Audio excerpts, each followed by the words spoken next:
নমস্কার বন্ধুরা, Bengali well কুকিংয়ের তরফ থেকে আপনাদেরকে স্বাগত। আমি আজকে আলু কুলচা বানাবো। একটা বোলের মধ্যে 2 বাটি ময়দা নিয়ে নিচ্ছি। পরিমাণ মতো লবণ দিয়ে দিচ্ছি। 2 টেবিল চামচ চিনি দিয়ে দিচ্ছি। 1 টেবিল চামচ গুঁড়ো দুধ দিয়ে দিচ্ছি। 1/2 টেবিল চামচ বেকিং পাউডার দিচ্ছি। ওই চামচেরই 5 ভাগের 1 ভাগ বেকিং সোডা দিচ্ছি। 2 টেবিল চামচ সাদা তেল দিয়ে দিচ্ছি। ভালোভাবে সব একসাথে মাখিয়ে দিচ্ছি।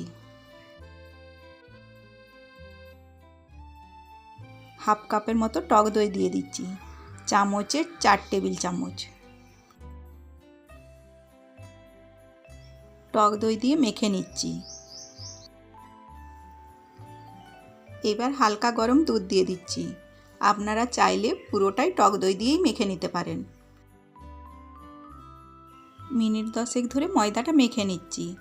যত ভালোভাবে ময়দাটা মাখা হবে তত কুলচাগুলো নরম তুলতুলে হবে। ময়দাটা মেখে নিয়েছি। এবার হাতে 1 চামচ সাদা তেল নিয়ে ময়দার গায়ে মাখিয়ে দিচ্ছি, যাতে না ডোটা ড্রাই হয়ে যায়। এবার ঢাকা দিয়ে দিচ্ছি। এখানে সেদ্ধ আলুগুলো মেখে নিচ্ছি। কাঁচা লঙ্কা কুচি দিয়ে দিচ্ছি। পরিমাণ মতো লবণ দিয়ে দিচ্ছি। 1 চা চামচ চাট মশলা দিচ্ছি। এর মধ্যে এবার জিরে আর ধনে শুকনো খোলায় ভেজে গুঁড়িয়ে নেওয়া দিয়ে দিচ্ছি। অল্প একটু হলুদ গুঁড়ো দিয়ে দিচ্ছি। আমি এখানে চাট মশলা দিয়েছি, আপনারা চাইলে ম্যাগি মশলা দিতে পারেন। আর কোনো কিছু ভাজা মশলা দেওয়ার তখন দরকার নেই। আলু মাখানো হয়ে গেছে। এইদিকে ময়দার ঢাকাটা খুলে নিচ্ছি। ভালো করে আরও মেখে নিচ্ছি 2 মিনিটের জন্য। এর থেকে লেচি কেটে নিচ্ছি।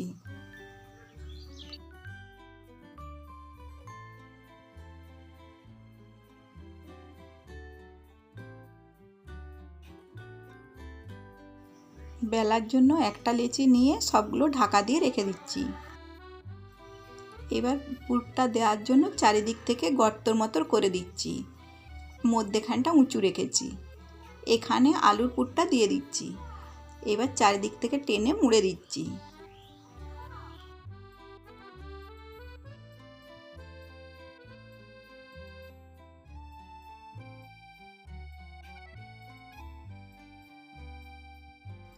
অল্প ময়দা ছড়িয়ে লেচিটা দিয়ে দিচ্ছি। এবার চারিদিক থেকে হাতে করে চাপ দিয়ে বড় করে নিচ্ছি। এবার বেলে নিচ্ছি।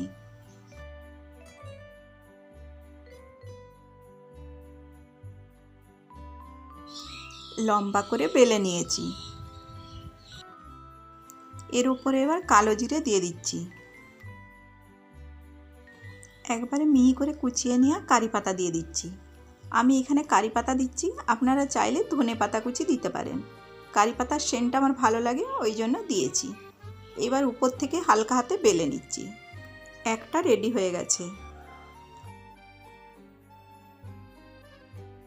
একই রকমভাবে এগুলোও তৈরি করে নিচ্ছি।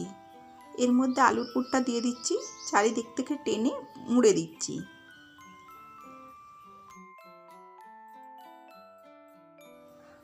এবার লেচিটা দিয়ে ময়দা দিয়ে দিচ্ছি। চারিদিক থেকে পেস্ট করে বড় করে নিচ্ছি। এবার হালকা হাতে বেলে নিচ্ছি। একই রকমভাবে কালো জিরে দিয়ে দিচ্ছি আর কারি পাতা কুচি দিয়ে দিচ্ছি। হালকা হাতে বেলে দিচ্ছি। এটাও রেডি হয়ে গেছে। এইভাবে সবগুলো রেডি করে নিচ্ছি। এবার তাওয়াতে জল দিয়ে দিচ্ছি আর এর উপরে কুলচাটা দিয়ে দিচ্ছি। ঢাকা দিয়ে দিচ্ছি। লো টু মিডিয়াম আঁচে হতে দিচ্ছি।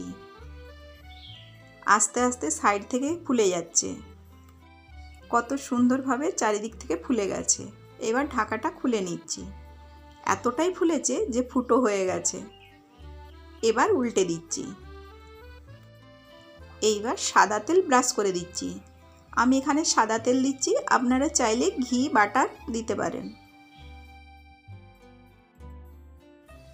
এবার উল্টে দিচ্ছি। এই পাশটাতেও তেল ব্রাশ করে দিচ্ছি। এটা হয়ে গেছে, নামিয়ে নিচ্ছি। আরও তাওয়াতে জল দিয়ে দিচ্ছি। এর উপরে এবার কুলচাটা দিয়ে দিচ্ছি, ঢাকা দিয়ে দিচ্ছি। ঢাকাটা খুলে দিচ্ছি। এবার এর ওপরে সাদা তেল ব্রাশ করে দিচ্ছি। এইবার উল্টে দিচ্ছি। এই দিকেও সাদা তেল ব্রাশ করে দিচ্ছি।